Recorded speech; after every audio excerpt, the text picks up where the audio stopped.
Okay, now we're in Heroes versus Villains, round 10, part 1. Let's go! We start with the prologue with that Kingdom Hearts theme again. So we've got Lilo and Stitch and Jim checking on if Mulan is okay.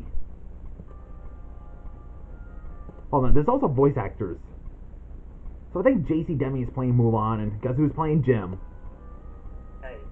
Yeah, CK Primeval 7 is playing Jim. Not that I would expect. I mean, I have no problem with him voice acting or anything. Jim usually talks smooth. Like he's he's a guy with a father issues. He's like come on, it's no big deal, that kind of way. But I never expect Jim with a high-pitched voice. Not that I'm complaining, I'm just saying. But I will say, CK, I think it's interesting you're playing Jim. I will say. Yeah. Ugh. Just a slight scratch? You are very lucky, my dear. And then we got Dr. Doppler's being played by, who is he again? The Black Phoenix 100. The guy who also played Mach in many tournaments. Most people usually wouldn't survive the chopper and direct soldier. However, that shot just hit you in the shoulder, so... Yeah, these are good reactions. She'll be fine. You know, this is about the third time I had to save your time. I guess I'm not cut out for this space travel business. Don't worry, you'll get used to it. Well, Jim has been lived his life as a person living in outer space. I mean, yeah. What else? So, yeah, Mulan would get used to it when she's traveling. Mr. Hawkins. And then we got Captain Amelia, is being played by, was it JC again? Yeah, JC again. I see that Mulan has recovered, which is good, because I have an assignment for the both of you. We have word that Zerg has sent his ally Tyler to Earth to gather an army together. Tyler, you mean that psychopath? Yeah, that's not the voice I would expect. I would have thought, Eddie Murphy's all like, in the morning, I make you waffles. That's Shrek reference. I mean, it just sounds too deep to be Eddie Murphy. Yeah, Gordangs is playing him. That would be him, alright. I like Jim's reaction. Yeah, that would be him. Assume that they are also searching for the missing piece of the green crystal that can unlock the gate to the Holy Land. So, what, did Captain Amelia send spies on Zerg's forces and then like, hey, Captain, we just finishing doing the whole spying thing, so yeah, here's what we told you. I'm just wondering, did she send spies? I'm just asking, that probably would make sense, I guess. Which just so happens to be on Earth. The Holy Land. No, it's not the whole Israel or the Islam thing. It's something from Heavy Metal 2000. It's on the planet Ouroboros, if I got that name right. Yeah, Heavy Metal 2000 is a sequel to the movie Heavy Metal. And what is the Holy Land doing on Earth when it should be on planet Ouroboros? What, did they just move there just in case Zerg might find it? I'm not sure if that's a good idea or not, because the Earth is already in war with heroes and villains. I'm just saying, probably not a bright idea. So even if they did have all of the crystals, they need to be on Earth anyway. Alright, so what do you want Mulan to make it do? I need you two to see what Tyler is up to and prevent him from finding this piece of the crystal. Now, hold up. You're expecting two teenagers to stop a madman who finds being shined other times being nothing more than flesh wounds? Of course not. I'm sending Osmosis Jones and Drixenol to accompany you on this mission. Well, Mushu does have a point. I mean, why would you send teenagers that'll go after some guy who can heal himself with multiple potions or whatever that can heal him? Like a video game character drinking a potion that would drink kind of stuff. He doesn't heal.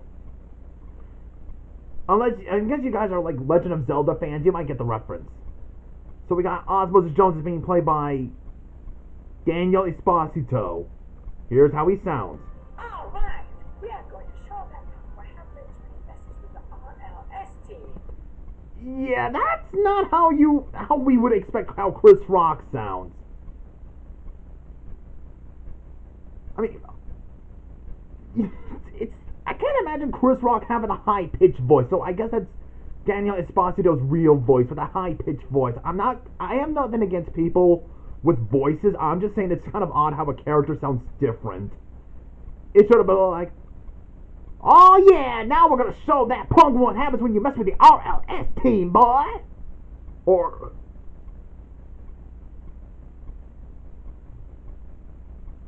you know, he just like doesn't sound a high pitch. I'm just saying. Boy, did you take good care of Jimmy here? You can tell or not. Oh, and Drix is being played by also the Black Phoenix, 100. So yeah, you guys get where this is going. And now for the next one, we see Tom and Jerry, along with what are they again? Yeah, after escaping from the ACS, the Animal Cruelty Squad, Tom and Jerry run into the League of Gentle Mice, and they've told them what happened. Yeah, one mouse is not enough. Why not get up billions of them? But they don't know if someone is watching them, so the League of Mice agree to help them out. Then we see Oliver, along with Oliver, Francis, Bluebeard, Scat Cat, and the Alley Cats, run into Cody.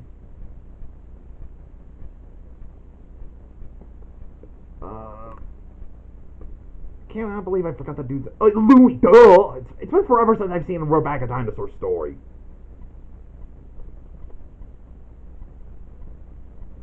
There's Celia and Rex and his friends, and they all tell them what happened. But Cody also suggests that McLeach has those baby dinosaurs. So I guess they also agree. I would probably expect the cats having a reaction that there are dinosaurs walking by. A T-Rex! A T-Rex! What else do you think they might be saying? And then we got... I still have not seen Gay Paris still, so... Jean, Tom, and Robespierre. I'm not sure if I got their names right. I still have not seen Gay Paris. Meet the Colonel and Sergeant Tips. Yeah, tell them what happened, blah, blah, blah, blah, blah, blah.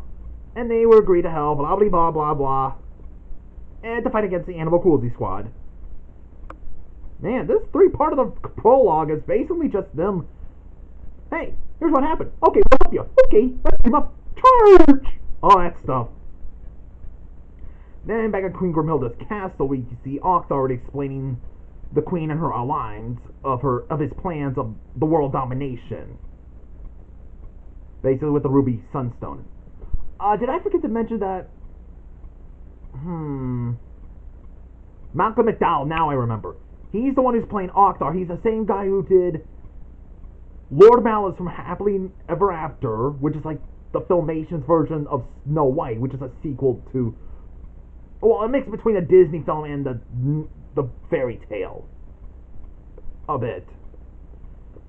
And Malcolm McDowell also did Alex DeLarge from A Clockwork Orange. Yeah, that dude.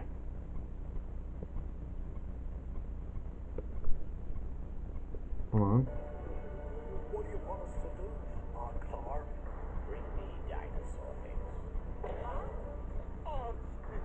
I love Hook's reaction, like, I say, what do you need dinosaur eggs for, laddie? To hatch. With my ruby sunstone star power. To create my new army of super scaly warriors. Basically using the Ruby Sunstone to corrupt baby dinosaurs into ferocious dinosaurs. I mean, aren't they all already ferocious? I mean, not the, the vegans, as you would call them, the plant eaters. But more, like T-Rexes, Velociraptors, Pterodactyls, just anything you can think of. Oh, and the Connoisseurs. Does anybody remember Disney's Dinosaurs? I know not many people have memorized. You know, it's not. I know not many people remember that film, which is kind of sad. That's a movie I grew up with. I'm just asking. Dinosaur eggs. Can you handle it? Absolutely. Yeah, sending these two to catch the eggs. In that patch of heavens, we see Napoleon, along with Caterwall, gathering all the animals, and suggest they are the ones to take over Animal Farm, or Patch of Heavens, which will now be known as Animal Farm. Interesting using that farm to be turned into Animal Farm, which is like the allegory of the Russian communist, which Russia is no longer a communist state, as we all know, since 1991, if I'm correct. Communism in Russia was taken down. It collapsed. Yep, so China's basically the only communist state. Oh wait, there's also North Korea. I'm pretty sure there's some other states that are also communist states already. But Russia's not one of them. Anymore, that is.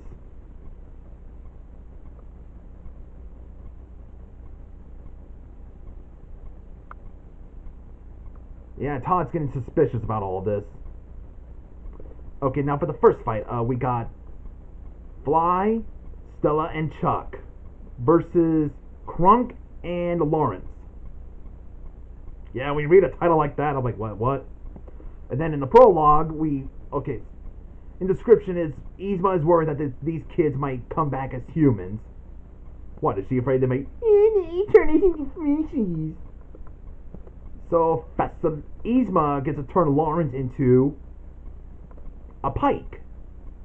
That's literally what it is. It's a pike. It's a type of fish. And Dr. Facilia turns Krunk into a hammerhead shark. Can you imagine Krunk as a hammerhead shark? Remember how he did like the whispering when he's, sneaking around? Imagine him doing the Jaws reference like, I would imagine Lawrence being annoyed by this.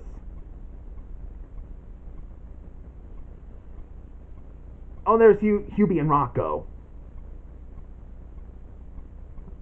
I guess they separate themselves from Aladdin and Moses' team.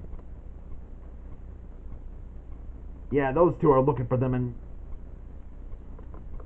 I mean, again, Helga the Fish is a really good movie. I would recommend you guys checking it out. I mean, yeah, it's a bit cheesy, but it's still a good film, and it's dark for how it is. Okay, just in case I haven't left you guys a link down below of the review. Oh, there goes Krunk. I'll leave it to Steve Reviews. Lawrence is still a pike. Just gotta remind you. Ouch. Yeah, those three kids won. I think I'm gonna stop right here just in case. So, see you guys in the next part of the video.